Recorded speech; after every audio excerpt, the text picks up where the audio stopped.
네, 저는 다니엘서 강의를 하면서 다니엘 시대와 오늘날의 시대가 어떤 차이가 있고 또 우리에게 어떤 의미가 있는지를 또 살펴봤습니다. 특별히 여러분 이 다니엘 시대는요, 이스라엘 역사에 있어서 북이스라엘은 이미 그 전에 멸망했고 BC 586년 남유다가 멸망하고 나라는 멸망하고 백성들은 포로로 끌려간 그 시대.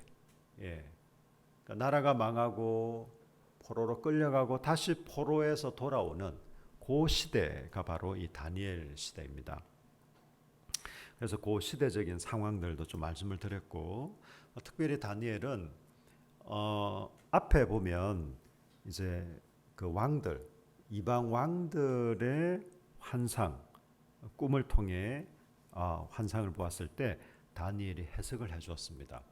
그리고 후반부는 다니엘이 꾼 꿈을 다니엘이 직접 해석한 건 아니고요.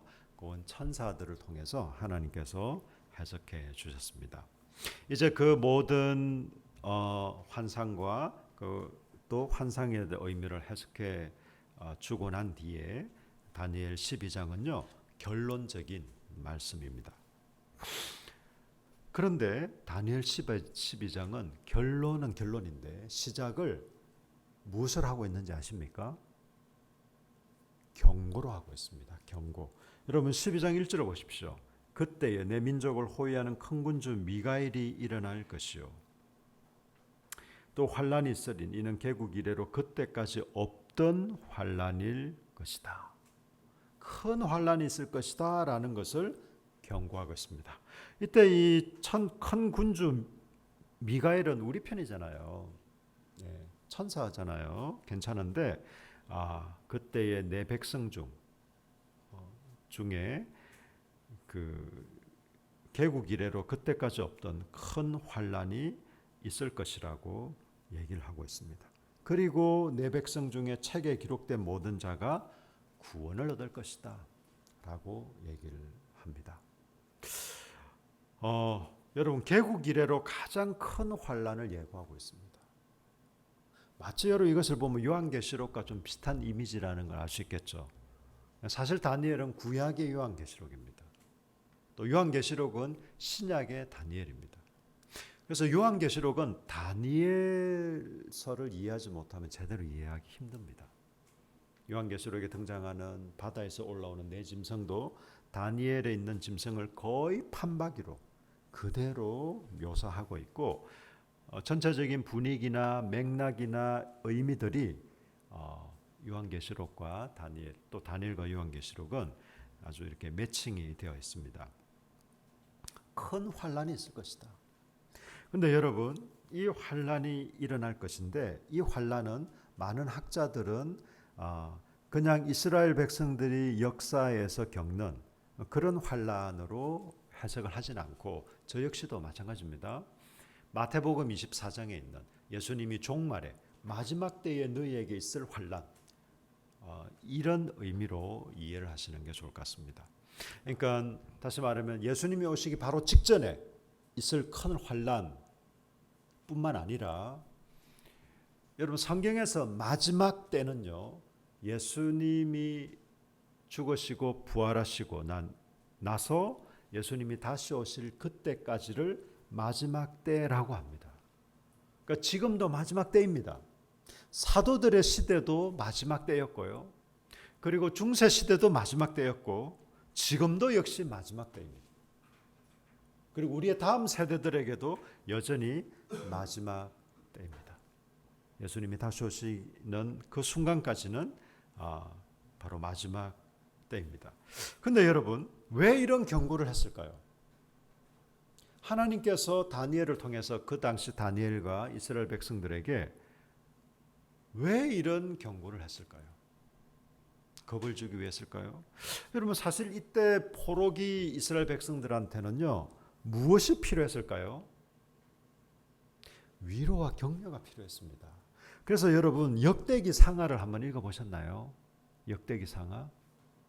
역대기 상하를 한번 읽어보시면 거의 수준이 용비어천가 수준입니다. 열왕기 상하는요 모세오경에 근거해서 특별히 신명기에 근거해서 북이스라엘과 남유다 왕들을 평가합니다. 뭐 순위를 매겨서 평가하고 이렇게까지는 아니어도 이 왕은 이런 잘못을 했고 이 왕은 개중에는 또 이런 또 선정을 베풀었고 하나님 보시기에 어땠더라 뭐 이런 평가들이 나옵니다. 열왕기 상하는 좀 율법에 근거해서 신명기에 근거해서 하기 때문에 비교적 객관적이고 좀 냉정하게 이렇게 하고 있는데 역대기 상하는요. 북이스라엘 특히 남유다의 나쁜 왕들도 거의 그냥 좋은 점들만 얘기를 하고 있습니다. 왜냐하면 이 역대기 상하가 포로기 이후에 기록된 포로기 시대와 포로기 이후에 기록된 말씀이기 때문에 그렇습니다. 포로에서 돌아온 백성들한테 뭐가 필요할까요? 위로와 격려가 필요합니다. 이제 그들은 예루살렘을 재건하고 또 성전을 다시금 재건해야 될 그 사명 가운데 있었습니다. 성전도 무너졌지만 그들의 믿음의 삶도 무너져 있었습니다. 신앙도 무너져 있었어요. 그 사람들한테 너희는 이래서 잘못이고 저래서 잘못이고 뭐 그런 거 하면 필요할 수도 있겠지만 너희들 이렇게 포로에서 귀환한 것도 참 믿음의 귀한 결단이다. 그리고 이제는 믿음 가운데 살아갔으면 좋겠다. 여러분 이런 게 필요했던 것입니다. 사실 바벨론이나 페르시아에서 예루살렘으로 돌아온 사람들은 자기들은 많은 대가를 지불하고 왔습니다. 나름의 어떤 안정된 생활이 있었고 그 속에서 기반을 잡았음에도 불구하고 거의 별로 볼 것이 없는 폐허가 되어 있는 이제 뭔가 새롭게 뭔가를 형성해야 되는 이 예루살렘으로 단지 하나님 때문에 단지 믿음으로 살려는 것 하나 때문에 대부분의 사람들이 왔습니다. 여러분 끌려간 사람들이요 왕족과 귀족과 전문 직종 사람들이었습니다. 그 당시에 남아있던 사람들은 사실은 우리가 흔히 하는 표현으로 무지렁이 그냥 일반 백성들 중에서도 아주 평민들 이런 사람들만 남아 있었습니다. 거의 어떤 지식인청, 지배청들은 거의 다가 끌려갔어요. 그 사람들이 거기서 기반을 잡았음에도 불구하고 다시 왔습니다. 왜요? 우리가 역시 이스라엘은 우리가 가서 다스려야지. 그게 아니었어요. 폐허가 되어 있는 거기에 그들은 많은 것을 감수하고 대가를 지불하고 다시 나왔습니다. 이런 사람들에게 지금 너희는 왜 망했고 너희가 무엇을 잘못했고 하는 것보다 너희는 지금 이렇게 하면 하나님께서 너희를 도우시고 붙드실 거야. 다시금 소망과 격려를 주는 것입니다. 한편으로 다니엘서도 바로 그 시기거든요. 그 비슷한 시기이기 때문에 오히려 많은 위로와 격려가 필요할 것 같은데 경고를 시작합니다. 그리고 너희들한테는 대환란이 있을 거야. 이번에 여름 홍수가 사실은 지금까지 경험해 보지 못한 태풍이 될 거야. 이런 그 뉴스들이 있었잖아요. 기상청에서 그런 예보를 했는데 다행히도 참 감사하게도 그렇게 큰 피해를 주지 않고 태풍이 지나갔습니다. 사실 우리나라에 와서 이 고기압의 어떤 영향을 받아서 대형 태풍이 중형 태풍으로 약화됐다는 기사를 제가 읽었거든요. 어쨌든 다행이지 않습니까? 여러 사람이 죽긴 했지만 천재라기보다는 오히려 인재에 가까워. 우리 언양에서도 젊은 친구가 참 안타깝게 죽었지만 그건 천재라기보다는 인재잖아요. 포항 이제 주차장에서 어떤 돌아가신 분들도 마찬가지고 그나마 좀 피해가 적긴 했습니다. 여러분 그랬을 때 뉴스에서 여러분들이 지금까지 경험해보지 못한 큰 태풍이 될 것입니다. 이런 것을 예고하는 목적이 뭘까요? 겁을 주기 위해서? 아니 심리적인 동요를 일으키기 위해서? 그게 아니잖아요. 이런 예보를 하는 목적은 미리 대비하라고 피해를 입지 않도록 미리미리 막 방벽을 쌓을 것도 쌓고, 혹은 그럴 때는 막 태풍이 시작되는 시점에는 가능하면 외출도 하지 않고, 여러 가지 뭐 창문이나 이런데 뭐 테이프로부터 해서 잘 대비하라고, 그런 목적에서 기상청에서 이렇게 예보를 하고 뉴스에서도 많이 얘기를 했습니다. 마찬가지입니다. 강력한 고난을 경고하는 이유는 우리에게 급증 위해서가 아니라 미리 대비하라는 차원에서 얘기하는 겁니다. 사실 이 두 가지가 다 필요합니다. 이제 포로기에 있는 이스라엘 백성들은 나라는 망하고 성전은 파괴되고 자기들은 끌려온 이 상황에 있는데, 그들에게는 위로와 격려도 필요합니다. 그리고 또 한편으로는 무엇이 필요합니까? 미리 준비하고 대비하는 이런 경계와 또 권면도 필요합니다. 여러분, 우리의 자녀를 어떻게 양육하는 게 잘 양육하는 걸까요? 위로와 격려만 한다? 아니면 충고와 그냥 꾸지람만 한다? 아니요, 여러분. 그 두 개가 적절하게 있어야 됩니다. 있어야 되지만 많은 교육학자들은 이렇게 얘기합니다. 한 8, 9번 칭찬하고 한두 번 정도 이렇게 막 잘못할 때마다 얘기하지 말고, 그런 게 너무 반복되거나 할 때 좀 적절하게 훈계하고 이 훈육하는 게 좋다, 이렇게 얘기합니다. 뭐 비율도 5대5도 적합하지 않답니다. 사실 하나님 말씀도 마찬가지입니다. 하나님 말씀도 우리에게 사랑과 격려, 위로의 말씀들이 참 많습니다. 뿐만 아니라 우리에게 경계하고 권면하고 또 훈계하는 내용들도 그에 못지않게 많습니다.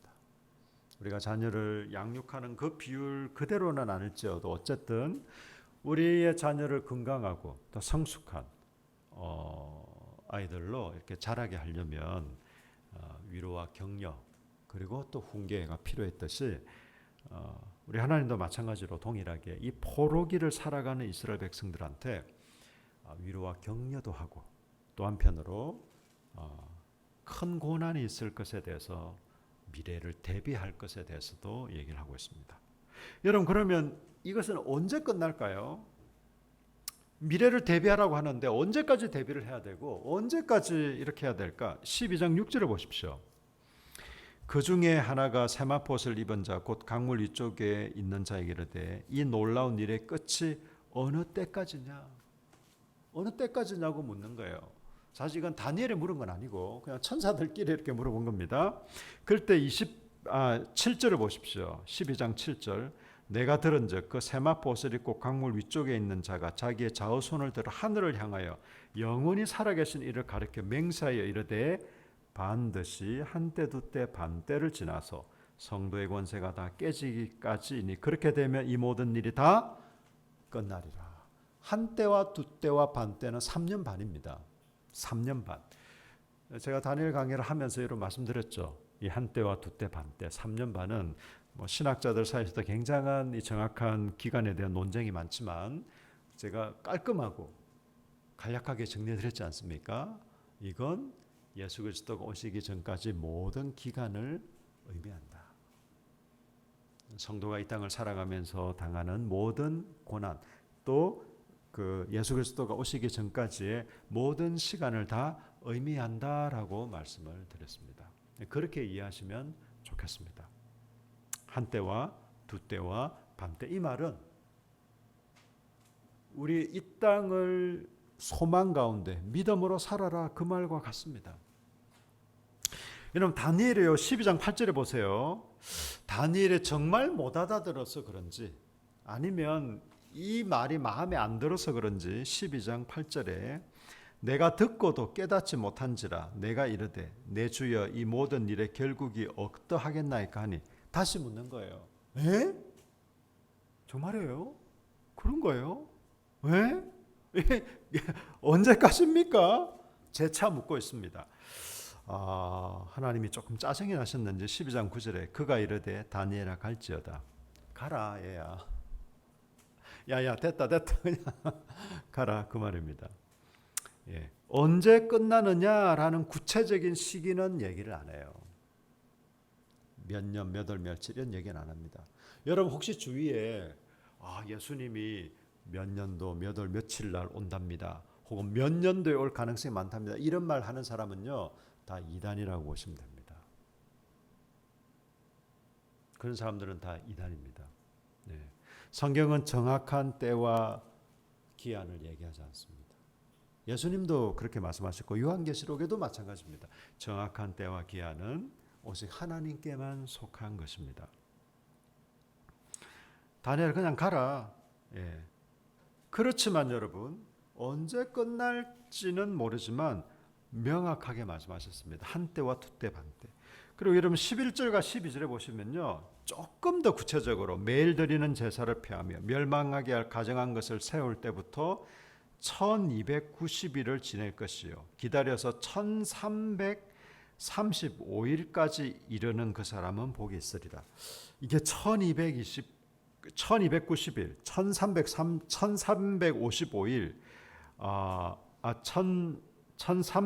1335일이 정확하게 어떤 기간인지는 사실 학자들도 아리송합니다. 저도 무슨 의미인지 정확하게 모르겠어요. 근데 이 시기가요 3년 반하고 얼추 비슷한 시기들입니다. 그래서 저는 그냥 한때, 두때, 반때, 반. 이 때라는 것은 보통 1년을 의미하거든요. 그래서 한때 1년, 두때 2년 반, 그러니까 3년 반. 아마 그 시기를 지칭하는 것이 아닐까 그렇게 싶습니다. 자, 여러분 그렇다면요. 이 일이 언제 끝나느냐? 정확한 때는 너는 알 수 없어. 대신에 한때, 두때, 반때일 거야. 그 말은 네가 이 땅을 살아가는 동안에는 다니엘과 그 당시 사람들에게 그리고 그 이후의 세대들에게는 너희들에게도 동일하게 한때, 두때, 반때 예수 그리스도가 다시 오실 때까지 너희는 그렇게 살아야 된다라고 얘기하는 것입니다. 여러분 그럼 마지막으로 그러면 구체적으로 어떻게 이 시기를 소망 가운데 믿음으로 살 수 있을까요? 말은 맞는데 다 알겠는데 어떻게 이 시기를 환난도 보통 환난이 아니고 지금까지 경험해 보지 못한 대환난이 있을 것이라고 얘기를 하는데 그때가 언제인지 과연 내가 살아가는 이 세상에는 그런 일이 있을 건지 또 실제로 그런 일을 당했을 때 우리는 어떻게 하나님의 백성으로 살아갈 수 있을지 여기에 대해서 다니엘서는 이렇게 표현하고 있습니다. 2절과 3절 우리 같이 읽겠습니다. 시작. 땅의 티끌 가운데서 자는 자 중에서 많은 사람이 깨어나 영생을 받는 자도 있겠고 수치를 당하여서 영원히 부끄러움을 당할 자도 있을 것이며 지혜 있는 자는 궁창의 빛과 같이 빛날 것이요 많은 사람을 옳은 대로 돌아오게 한 자는 별과 같이 영원토록 빛나리라. 아멘. 여러분 이 구절이요 구약 성경에서 최초이자 아주 구체적으로 부활을 묘사하는 구절입니다. 놀랍지 않습니까? 여러분 구약 성경에서도 구체적으로 이 부활을 언급하는 몇 구절이 있는데 그 중에 가장 대표적인 구절입니다. 땅의 티끌 가운데서 자는 자 중에 이 자는 성경에서 잔다라는 표현은 그냥 잠시 잠들었다는 게 아니고 보통 죽은 사람들 죽은 자를 얘기하거든요. 자는 자 중에서 많은 사람이 깨어나 영생을 받는 자도 있을 것이다. 그리고 수치를 당하여서 영원히 부끄러움을 당할 자도 있을 것이다. 여러분 죽음에 대해서 생각해 보셨나요? 어떤 사람은 죽음을 긴 잠이라고 얘기합니다. 이번에 저희가 처갓집을 방문하면서 이제 요셉이 하고 시연인가요, 준인가요? 뭐 이렇게 대화를 하는 중에 너 피곤하더라도 그렇게 자려고 하지 마. 죽으면 원도 없이 잘 텐데 뭐 이런 얘기를 하길래 잠깐 그거 잘못됐는데 우리는 죽는다고 해서 그냥 영원토록 잠자고 쿨쿨 자고 그렇지 않는데 뭐 같이 뭐 농담처럼 얘기한 거였지만 여러분 죽음은 영원한 잠이 아닙니다. 사실 어떤 면에서 그러면 차라리 나을 수도 있습니다. 근데 죽는다고 영원히 사는 것은 아닙니다. 의인은 의인도 악인도 영생하는 건 맞습니다.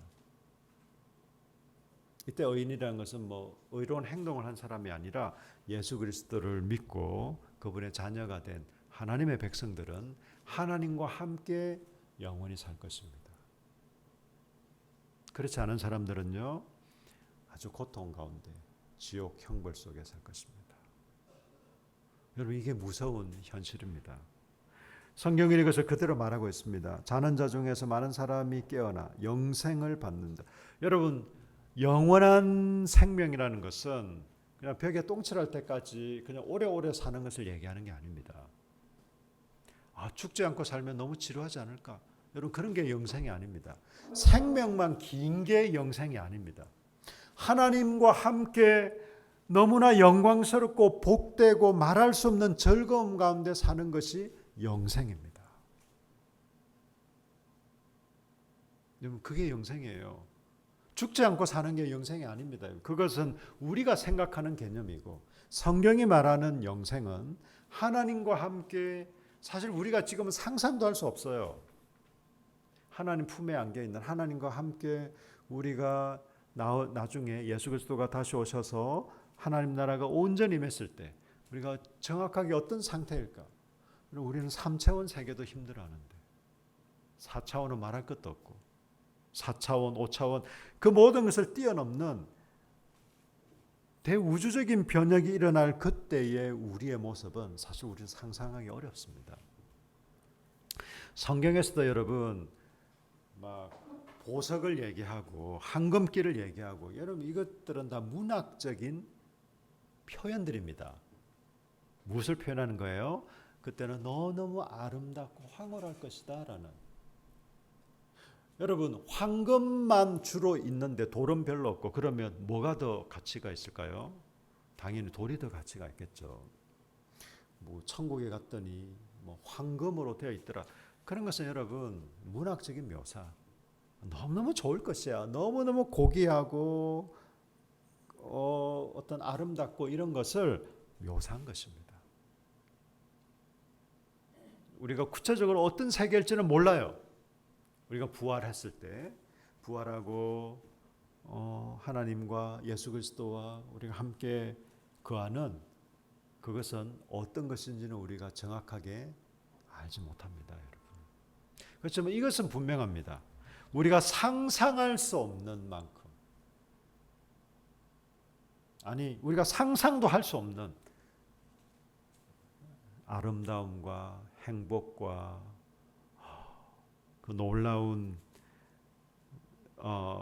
삶이 그때 펼쳐지게 될 것입니다. 여러분, 이것은 현실 도피적이 아니에요. 지금 우리 살아가는 게 고달프고 힘드니까 그냥 다시 우리 천국 하나님 나라가 임했지만 온전히 임할 그때는 그냥 훨씬 좋겠지라는, 단지 그냥 우리의 지금 좀 우리의 삶이 어려우니까 좀 위로하기 위해 있는 그런 말씀이 아닙니다. 우리에게 천국은 영원한 하나님 나라가 온전히 임하는 그때는 말할 수 없는 기쁨과 감사와 이 상태가 될 것입니다. 그래서 영생, 요한복음에서 영생을 얘기하잖아요. 성경에서 말하는 영생은 그냥 길게 사는 거, 영원히 사는 거, 그런 거 아닙니다, 여러분. 수치를 당하여 영원히 부끄러움을 당할 자도 있을 것이다. 자는 자 중에 죽은 자 가운데 예수 그리스도가 다시 오시는 그날 모든 인류는, 지금까지 살았던 모든 사람으로 태어난 존재들은 다 부활할 것입니다. 영생으로 부활할 사람들 있을 것이고, 영원히 부끄러움을 당할 자도 있을 것입니다. 그냥 부끄러움만 당하는 정도가 아니겠죠. 사실은 큰 형벌 가운데 있는 거죠. 여러분, 이것을 얘기하고 있습니다. 여러분, 성경이 말하는 것은 바로 이것입니다. 너희들이 지금 살아가는 삶이 고달프냐? 그럴 수 있다. 물론 이 땅에서도 하나님 우리와 함께 하십니다. 우리가 어렵고 힘들 때 우리를 격려하시고 위로하시고 도와주시고 힘 주십니다.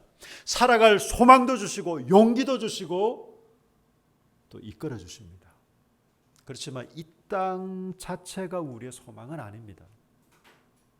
이 땅을 살아가다 때로는 힘들 때도 있고 때로는 우리가 노력한 만큼 애쓴 만큼 그런 결과가 나오면 더 좋지만 안 나올 때도 얼마든지 있습니다. 우리가 기대한 대로 되지 않을 때도 있고요.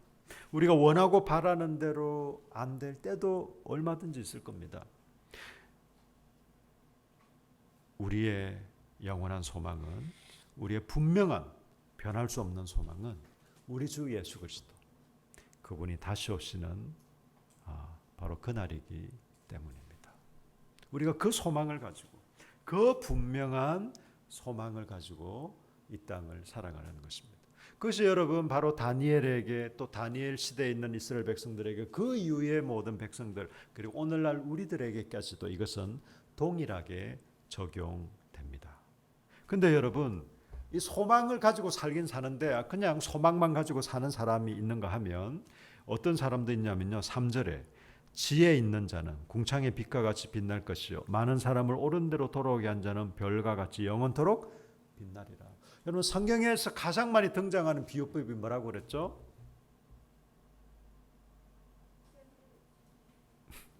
이건 모르시면 안 되는데 제가 여러 번 강조했는데, 성경에서 가장 많이 등장하는 비유법, 디귿으로 시작합니다. 대꾸법이라 말씀드렸죠. 대꾸법. 여러분, 대꾸법이라는 것은요, 강조를 하기 위한 겁니다. 강조. 예를 들면 이런 거예요. 야곱아 들으라, 이스라엘아 귀를 기울여라. 야곱과 이스라엘은 같은 말입니다. 그냥 그 요셉 그러니까 이삭의 아들 야곱을 가리키는 게 아니라 이스라엘을 지칭할 때 야곱, 이스라엘 이렇게 쓰거든요. 그래서 여러분, 이게요, 지혜 있는 자와 많은 사람을 옳은 대로 돌아오게 하는 자는 똑같은 말이에요. 궁창의 빛과 같이 빛나는 것과 별과 같이 영원토록 빛나는 것도 같은 뜻 다른 표현입니다. 아시겠죠? 그럼 여러분, 지혜 있는 사람은 어떤 사람이냐? 많은 사람을 옳은 대로 돌아오게 하는 사람입니다. 우리가 소망 중에 살아갑니다. 소망 중에 살아가는데 어떤 사람이 있냐면요, 많은 사람을 옳은 대로 돌아오게 하는 사람이 있습니다. 예를 들면 이런 거예요. 10년이 지나고 나면요, 인류가 멸망하게 되어 있습니다. 아니, 멸망이라기보다 무슨 핵 전쟁이 있고 뭐 이래저래 해가지고 어디에 이제 벙커에 들어가지 않으면 그냥 있는 사람들은 다 죽을 것이에요. 그 사실을 아는 사람이 알려주는 거예요.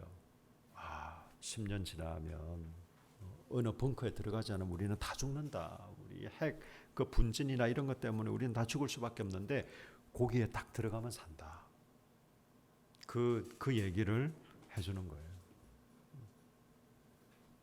자기 친한 사람들한테부터 얘기를 하겠죠. 그리고 자기 가족들, 또 아는 사람들한테도 그 얘기를 할 것입니다. 실제로 10년 지나서 그런 일이 생기는 거예요. 많은 사람, 죽을 수밖에 없는, 그 어떤 핵전쟁으로 인해서 죽을 수밖에 없는 사람들을 살려주는 역할을 하는 사람. 그 말이 똑같은 겁니다. 많은 사람을 옳은 대로 돌아오게 하는 사람. 그 사람이 곧 지혜 있는 사람. 여러분, 어떻게 사시겠습니까?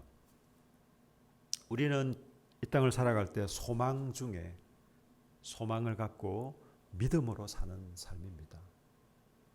그 결론은 여러분 변하지 않습니다. 근데 여러분, 우리가 소망 중에 정말 참 소망에 있다라는 것을 우리의 말과 행동을 통해서, 우리의 삶을 통해서 보여주고 알려주며 또 이끌어주며 살 것인가? 그래, 나는 나는 저 지하 벙커에 딱 들어가는 길을 알고 나는 갈 수 있는데 뭐 너희들은 뭐 들어가든지 말든지. 그런 사람, 그렇게 살 것인가? 여러분 저는 우리가 지혜로운 사람들이 되었으면 좋겠습니다. 많은 사람을 옳은 대로 돌아오게 하는 저와 여러분이 되었으면 좋겠습니다. 아멘이십니까? 아멘. 우리 많은 사람을 옳은 대로 돌아오게 하십시다. 저는 우리가 전도 기계가 되자는 얘기도 아니고 전도만 잘하자 이 얘기도 아닙니다. 그러나 여러분 우리가 정말 우리가 붙들고 있는 소망이 확실하다면, 여러분 세상에서 말하는 이게 찐이라면, 여러분 세상 그랬잖아요. 너 찐이냐? 너 진심이냐? 이런 말 있죠. 저는 이런 말 들으면서 이게 정말 우리가 결국 간과할 수 없는 거구나. 세상 사람들도 알아요. 너 진심이니? 너 진짜냐? 압니다. 그리고 그게 관심이 있어요. 얼마나 잘하냐, 얼마나 기교가 많으냐 이게 아니라 너 진짜야? 너 진심이야? 여기에 관심이 있어요. 너 진짜 하나님 믿어? 너 정말 신앙생활하는 거 진심이야? 여기에 관심이 있습니다. 우리가 얼마나 전도를 화려한 언변으로 이런 게 아니라 저 사람 진심인 것 같아. 저 사람 찐이야 찐. 그래서 여러분 우리 학생들이 누구를 무서워할까요? 진짜 선생님. 그냥 선생 노릇하는 사람이 아니라 진짜 선생님을 만나면 우리 학생들도 함부로 못할 거래요. 누구든지 진짜를 만났을 때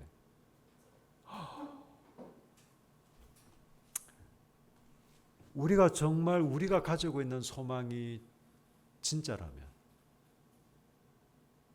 우리가 붙들고 있는 그분에게 우리가 진심이라면, 우리가 이 소망을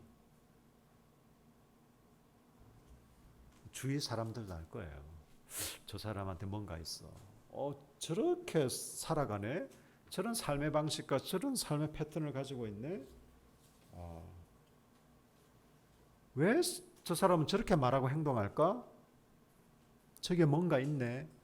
라는 것에 귀를 기울일 것입니다. 주목하여 볼 수도 있습니다. 우리의 완벽한 삶으로 보여주자 꼭 그런 말은 아닙니다. 우리의 진실된 삶으로 보여주고 또 우리의 구체적인 말과 행동으로 이 소망 가운데 살아가고 또 이 소망을 나누는 저와 여러분 되시길 예수님 이름으로 축복합니다. 우리 함께 기도하실까요? 이 땅을 여러분 우리가 소망 가운데 믿음으로 살게 해달라고 기도하십시다. 우리 힘으로 되지 않잖아요. 성령님 우리를 도와주시도록, 우리를 붙들어 주시도록, 그리고 우리가 이 땅을 소망 가운데 믿음으로 사는데 많은 사람을 옳은 대로 돌아오게 하는 진짜 그리스도인으로, 진심인 그리스도인으로 이 땅을 살아갈 수 있도록 하나님 우리에게 힘주시고 지혜 달라, 우리가 이 삶을 살아낼 수 있도록 도와달라. 우리 통성으로 다 같이 기도하겠습니다. 함께 기도하겠습니다.